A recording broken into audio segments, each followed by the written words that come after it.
Bueno, la ley de los grandes números juega un papel fundamental en la estadística porque de a poco vamos a ir cambiando y mudando del mundo de las probabilidades al mundo de la estadística.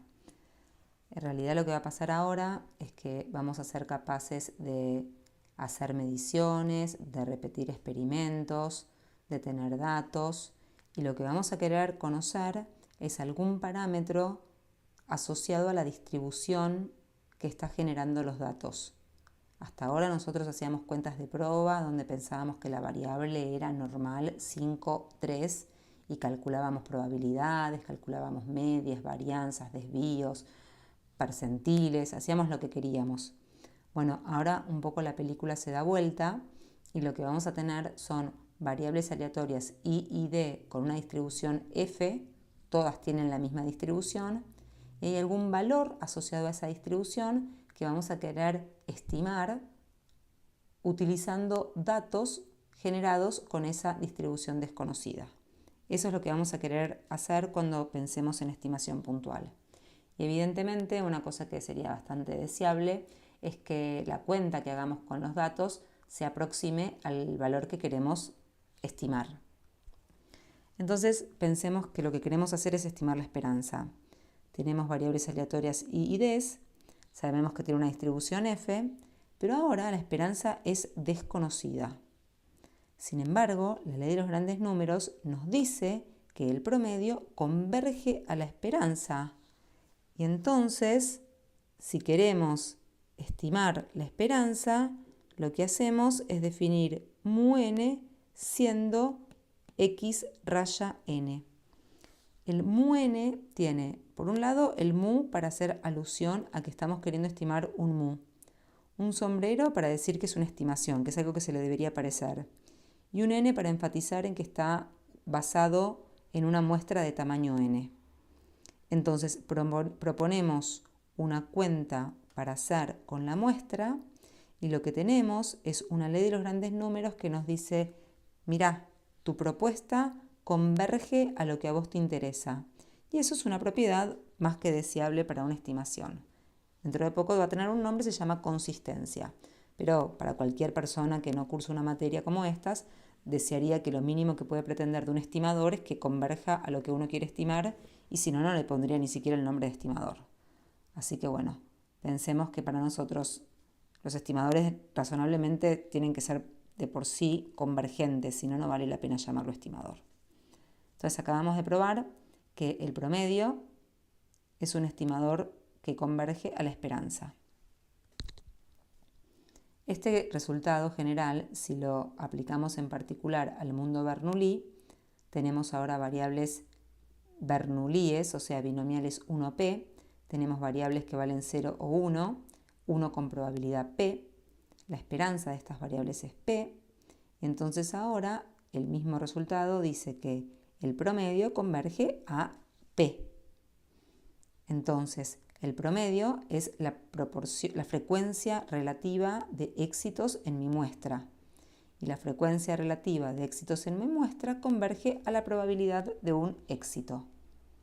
Esto es un resultado que típicamente se usa si uno quiere conocer una proporción poblacional, la proporción de gente que está a favor de algo.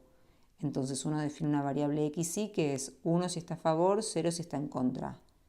P es elijo una persona al azar de mi población y la probabilidad de que esté a favor es la proporción de gente en la población que está a favor. Entonces elijo, para estar en el caso realmente independiente, idénticamente distribuidos, tengo que pensar que agarro una persona y le pregunto, la vuelvo a meter en la población, agarro otra persona y le pregunto, eso garantiza estar en una urna de extracciones con reposición, donde las extracciones son independientes e idénticamente distribuidas porque siempre estamos con la misma urna. Entonces, si miro la proporción de éxitos después de la frecuencia relativa de éxitos en extracciones, esa cantidad estaría estimando al P poblacional. Como lo que queremos hacer ahora es estimar una probabilidad de éxito, un valor P, al estimador lo definimos, le hacemos una notación distinta, le ponemos P sombrero N. Entonces, como lo que queremos estimar es P, le ponemos un P sombrero Y como estamos usando una muestra de tamaño n, le ponemos un subíndice n para enfatizar el tamaño de la muestra. Y nuevamente tenemos una propiedad súper agradable y feliz que dice que el estimador que estamos proponiendo converge al valor que queremos estimar. Vamos a hacer un poquitito más y lo que vamos ahora a querer hacer es estimar probabilidades, o podemos pensar que queremos estimar la función de distribución acumulada que está generando los datos que estamos observando. Es decir, tenemos a variables aleatorias I y D, todas ellas distribuidas con f. F es una distribución que no tengo la menor idea si es continua, discreta, normal, no normal, Poisson, exponencial. No tengo absolutamente ninguna información sobre la distribución que genera los datos. Pero me interesa estimar cuánto vale f en 3. Y f en 3 no es ni más ni menos que la probabilidad de que x sea menor o igual a 3. Entonces yo sé definir estimadores para esperanzas, incluso sé definir estimadores para el p de una binomial. Entonces el gran salto acá es transformar lo que a mí me interesa estimar, transformar esto en una esperanza. Si yo consigo que lo que quiero estimar se transforme en una esperanza, lo estimo haciendo el promedio de esas cosas. Entonces eso es lo que acabamos de hacer en lo que sigue, lo que vamos a hacer ahora. Vamos a definir I sub i siendo la indicadora de que xi sea menor o igual a 3.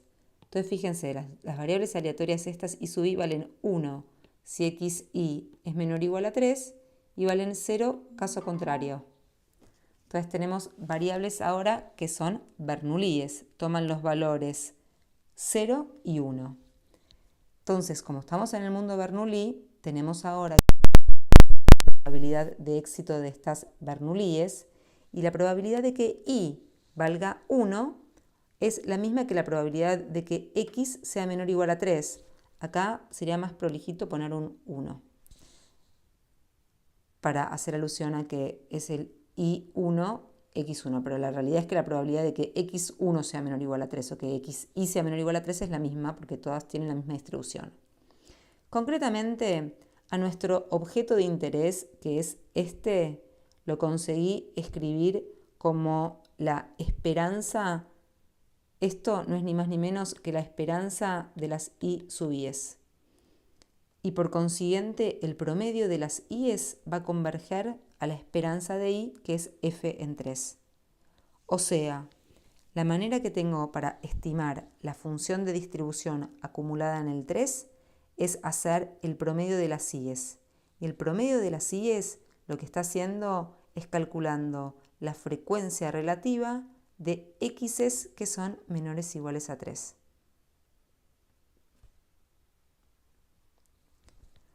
Esta transparencia generaliza el resultado anterior, pero en lugar de usar como valor el 3, está usando como valor un t cualquiera y trata de estimar la distribución acumulada en un t arbitrario. Y por último, para ser todavía un poco más generales, lo que vamos a hacer es cómo hacemos para estimar una probabilidad cualquiera relacionada con mi variable aleatoria x. Entonces, si lo que me interesa estudiar es la probabilidad de que x pertenezca a A, lo que hago es definir las funciones I sub i que toman el valor, de nuevo, 1 si la xi, si el resultado iésimo está en A, y 0 caso contrario. Entonces, la gran magia de esto es que yo conseguí transformar a la esperanza de I sub i en la probabilidad de que x pertenezca a A. O sea, lo que yo quiero estimar lo puedo escribir como una esperanza. Y si lo que yo quiero estimar lo puedo escribir como una esperanza, automáticamente, entonces, lo que quiero, la esperanza que quiero, la esperanza esta, que es la que quiero, la estimo como un promedio de las variables I sub i. O sea, mi objeto es una esperanza y una vez que lo represento como una esperanza, lo puedo estimar a partir de un promedio de lo que figura en la esperanza. Cuando pongo todo esto junto, lo que estoy haciendo es ni más ni menos que calcular la frecuencia relativa con la cual X cae en el conjunto A lo largo de las n repeticiones. Y llegamos entonces al gran momento en el que podemos demostrar que nuestra teoría presenta como resultado que las frecuencias relativas convergen a la probabilidad.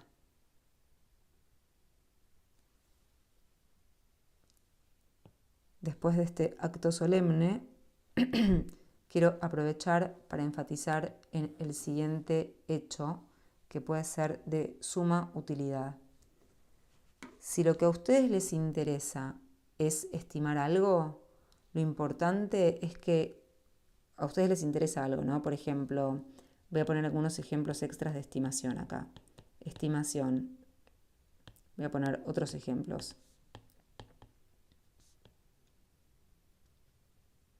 Supónganse que a ustedes les interesa estimar sigma cuadrado.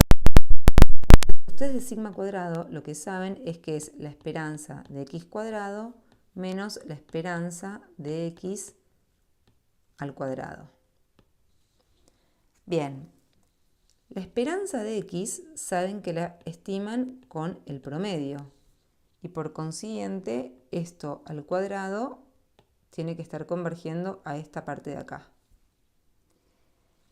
Bueno, por otra parte, la esperanza de x al cuadrado es como pensar que acá hay una nueva variable aleatoria w. Entonces esto lo voy a estimar haciendo xi al cuadrado sobre n. Y a esto lo voy a llamar sigma cuadrado sombrero n. Entonces, si yo consigo escribir a lo que a mí me interesa en términos de esperanzas o de funciones de esperanzas, después invoco la ley de los grandes números para poder construir estimadores que van a converger a lo que a mí me interesa estimar. Entonces, en general, la ley de los grandes números lo que está diciendo es que si lo que ustedes están queriendo averiguar es la esperanza de cualquier mongo, bueno, si ustedes hacen el promedio de mongo i desde i igual 1 hasta n, este promedio va a converger a la esperanza de la estrella. Entonces, en particular, lo que está diciendo, por ejemplo, es que la sumatoria de xi al cuadrado converge a la esperanza de x cuadrado. Les está diciendo que la indicadora de que x pertenezca a A, sumatoria 1 sobre n, converge a la esperanza de la indicadora de que x pertenezca a A. Y esto es la probabilidad de que x pertenezca a A. Y así estamos viendo que la ley de los grandes números es una fuente importante para proponer estimadores dentro de la estadística.